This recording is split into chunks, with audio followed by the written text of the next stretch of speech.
Hello बंधुरा आमी तुम्हारे प्रिया रुचिर बोलছি কেমন আছো তোমরা সবাই আশা করি খুব খুব ভালো আছো। আজকে একটা খুব সুন্দর রেসিপি নিয়ে চলে আসলাম তোমাদের সামনে। আশা করি তোমরা সবাই সবটা ভিডিও দেখবে স্কিপ না করে, ঠিক আছে। তো আজ আমি রান্না করেছি ছোট ছোট ট্যাংরা মাছ টমেটো সরষা ধনেপাতা দিয়ে, ঠিক আছে। তো দেখো আমি কড়াইতে তেলটা গরম হয়েছে পরে পেঁয়াজ কুচি দিয়ে দিই। তো পেঁয়াজটা যখন একটু ভাজা হয়ে যাবে আমি কিন্তু আগের থেকে মাছটা মেখে রেখে দিয়েছি।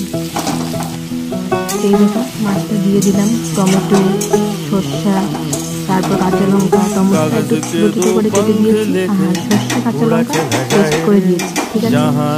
তো প্রায় কিন্তু একটু কষাতে হবে, লাল লাল করে কষাতে হবে মশলাটাকে, ঠিক আছে। দেখো কি সুন্দর করে ভাজা ভাজা হয়ে গেছে কিন্তু। আর কার খেতে ইচ্ছে করছে অবশ্যই কিন্তু আমাকে কমেন্ট করে জানাবে, ঠিক আছে।